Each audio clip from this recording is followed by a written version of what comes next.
दोस्तों, अगर आप कमजोर दिल वाले हैं तो इस कहानी को बिल्कुल मत सुनना, क्योंकि ये बेहद डरावनी और खौफनाक कहानी है। और इस कहानी को सुनने के बाद आप सोचने पर मजबूर हो जाओगे। दोस्तों, इस कहानी का शीर्षक है काया। यह एक लड़की की भूतिया कहानी है। दोस्तों, तो इस वीडियो में हम आज इसी कहानी के बारे में जानने वाले हैं। दोस्तों, और अगर अभी तक आपने मेरा चैनल सब्सक्राइब नहीं करा दोस्तों, तो सब्सक्राइब कर लो। सब्सक्राइब करना एकदम फ्री है और इसमें आपका कोई नुकसान भी नहीं है। दोस्तों, तो चलिए दोस्तों, बढ़ते हैं कहानी की तरफ। असम जैसी जगह उन लोगों के लिए ठीक है जिनको भूत प्रेत में दिलचस्पी हो। असम को भारत का काला जादू की राजधानी का खिताब भी मिला है। दोस्तों, ऐसा कहा जाता है कि बहुत पहले दूर दूर से लोग यहाँ काला जादू सीखने आते थे। असम में यह भी माना जाता है कि अगर किसी ने काला जादू और मंत्र शक्ति में महारत हासिल कर ली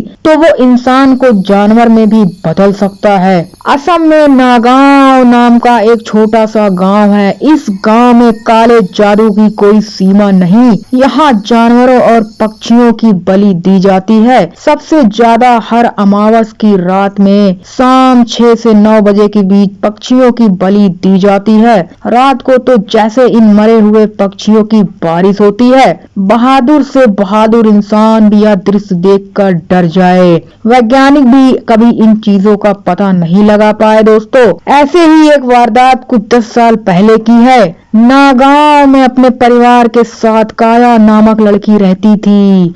वो 16 साल की स्कूल पढ़ने वाली लड़की थी जिसके बचपन से ही आकर्षित रूप की चर्चा गांव भर में थी। गांव के कई मर्द काया की सुंदरता को देख मोहित हो जाते थे।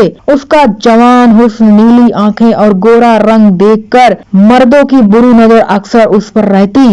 एक दिन जब काया स्कूल से घर को लौट रही थी तब गाँव के 4 आदमी ने उसे अगवा कर लिया। अक्सर काया के आने जाने का समय उनको पता होता था। वो 4 आदमी काया को एक छोटे से घर में ले गए और वहां 4 दिनों तक लगातार उसका रेप किया। 4 दिनों तक उन चारों ने काया को बहुत नोचा और उस पर अत्याचार भी किए। 5वें दिन तड़पते हुए काया ने दम तोड़ दिया। उन 4 आदमियों ने काया की लाश को उसी घर में जला दिया और उस घर को बंद कर दिया। गांव में किसी को पता भी नहीं चला इस दुर्घटना का। काया की लाश जलकर राख हो गई। अगले दिन काया की आत्मा एक भयानक रूप लेकर अपने कातिलों से बदला लेने गांव में आकर अपने उन 4 कातिलों को मार डालती है। इतने पर भी काया की आत्मा नहीं रुकती। दोस्तों, वो गांव वालों को भी अपनी मौत का जिम्मेदार समझती थी, क्योंकि गांव में किसी ने भी उसके गुमशुदा होने पर कुछ नहीं किया। आधी रात को जैसे जोर से रोना और हंसना, बम्बू की लकड़ियों का कटकर गिरना, पायल की आवाज और घरों की छतों पर पत्थर फेंकना, यह सब काया की आत्मा का आतंक था। गांव वालों ने तांत्रिक को बुलाया और तांत्रिक ने उसी घर में जहां काया की मौत हुई थी वहां जाकर तंत्र मंत्र फूके और काया की आत्मा को वश में किया। तांत्रिक ने एक अभिमंत्रित कील उस घर की एक दीवार पर ठोक दी, जिससे काया की आत्मा उस घर में कैद हो गई। तांत्रिक ने गांव में सबको इस शापित घर से दूर रहने की चेतावनी दी। काफी सालों तक काया के आतंक से गांव मुक्त रहा। फिर एक दिन 2 सैनिक फैसल और किशन अपनी आर्मी की ट्रेनिंग खत्म करके अपने घर वापस जा रहे थे। रास्ते में नागांव से गुजरते हुए उनकी जीप अचानक उसी शापित घर के बाहर बदकिस्मती से बंद पड़ जाती है। फैसल ने किशन से कहा, रात बहुत हो चुकी है और दूर दूर तक कोई गांव वाला नहीं दिखाई दे रहा। किशन ने जवाब दिया, हाँ यार फैसल, इतनी रात को कौन हमारी मदद करने आएगा। वो दोनों बात ही कर रहे थे कि एक बुढ़ा आदमी हाथ में लाठी लेकर उनके सामने से गुजर रहा था। वो अपनी ही धुन में चला जा रहा था। किशन ने उस बूढ़े आदमी को रोका और कहा, अरे चाचा, यहाँ कोई कार मैकेनिक मिलेगा। बूढ़े की नजर उस घर पर पड़ती है और डरते हुए बोला, यहाँ से जाओ जल्दी, इस घर के सामने मत खड़े रहो। यह कहकर बूढ़ा तेजी से चलने लगा। फैसल और किशन यह देख हैरान हो गए।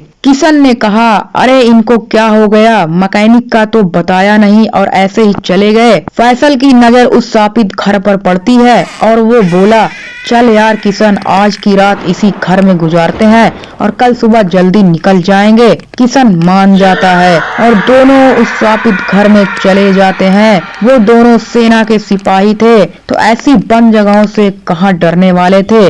जो देश की रक्षा करते हैं उन्हें ऐसी जगह से कोई फर्क नहीं पड़ता है। उनका मोबाइल नेटवर्क न चलने से वो दोनों अपने घर वालों को खबर नहीं दे सके थे। फैसल अपना सामान का बैग गलती से उसी कील पर टांग देता है जो तांत्रिक ने सालों पहले घर के अंदर ठोका था।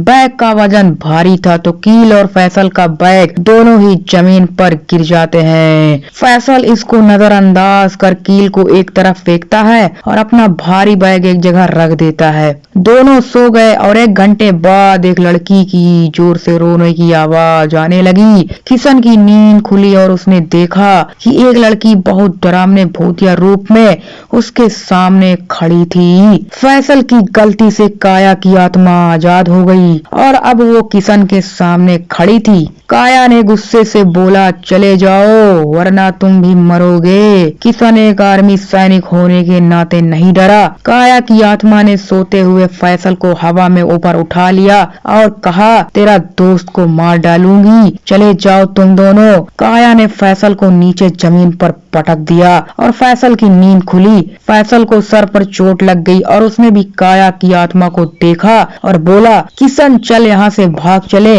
वो बूढ़ा आदमी भी इस घर की तरफ इशारा कर चले जाने को बोल रहा था पर हमने ही उसकी बात पर ध्यान नहीं दिया। किशन और फैसल अपना सामान लिए उस शापित घर को छोड़कर भागने लगते हैं। रास्ते में उन्हें गांव दिखा और वहां स्थित एक शिव मंदिर भी। किशन ने कहा, फैसल आज रात इस मंदिर के बाहर गुजार लेते हैं, यही एक सुरक्षित जगह है। फैसल किशन की बात मान गया और दोनों वही मंदिर के बाहर आसरा लेते हैं। कुछ देर बाद एक सिद्ध साधु वहां से गुजरे और उनकी नजर किशन और फैसल पर पड़ी। साधु ने उन दोनों को तसल्ली देते हुए कहा, यह एक सुरक्षित जगह है, उस लड़की की आत्मा से तुम्हारी रक्षा होगी। किशन और फैसल आश्चर्यचकित होकर खड़े हुए और किशन ने कहा, साधु महाराज आपको कैसे पता हमारी हालत के बारे में? साधु ने हंसकर जवाब दिया, इस गांव के हर कोने से मैं वाकिफ हूँ। तुम दोनों की यह दुर्दशा की और क्या वजह हो सकती है?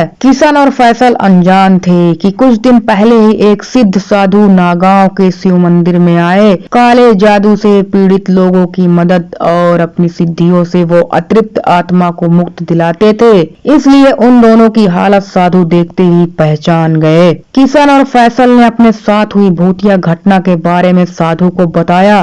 साधु ने सब सुनकर कहा, हाँ तुम दोनों इस गांव के भूतिया किस्सों से अनजान हो, तुम्हारा भूत प्रेतों से कभी सामना नहीं हुआ, इसलिए उस घर में चले गए। तुम दोनों अभी मेरे साथ उस घर में चलो क्योंकि ऐसी आत्माएं इतनी आसानी से पीछा नहीं छोड़ती। फैसल, किशन और साधु उस घर में जाते हैं।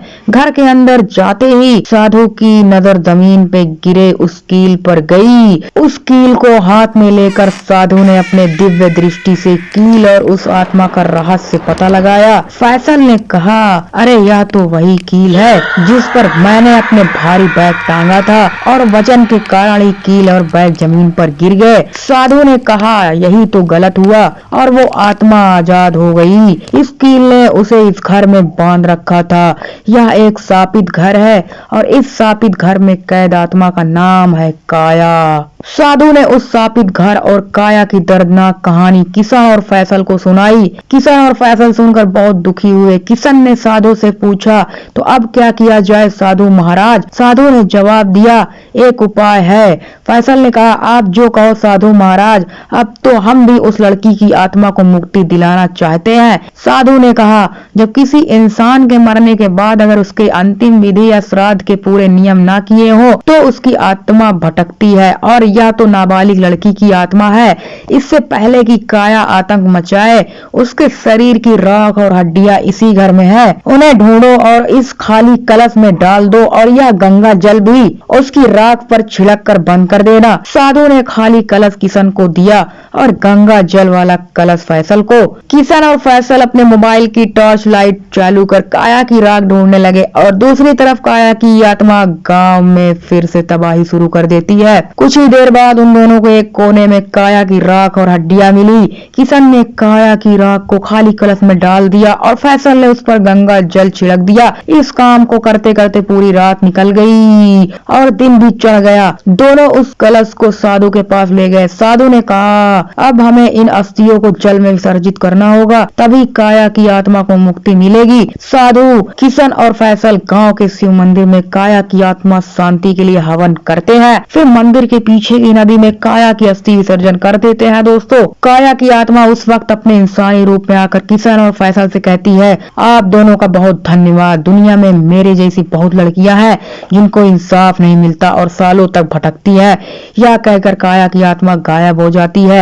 इस प्रकार काया की आत्मा हमेशा के लिए मुक्त हो जाती है। दोस्तों, तो मेरे दोस्तों, ये थी इस पूरी घटना की कहानी जो कि बहुत ही डरावनी है और हॉरर टाइप है। अगर ये कहानी आपको दिल दहला देने वाली लगी हो तो वीडियो को लाइक कर देना दोस्तों, और चैनल को भी मेरे सब्सक्राइब कर लो ताकि मुझे थोड़ा मोटिवेशन मिलती रहे और भी मैं नई नई सच्ची घटना पे आधारित कहानियां आप सबके लिए लाता रहूं दोस्तों। तो बस दोस्तों, अभी के लिए बस इतना ही। फिर मिलते हैं अपने नेक्स्ट हॉरर स्टोरी के साथ। तब तक के लिए अपना ध्यान रखना दोस्तों।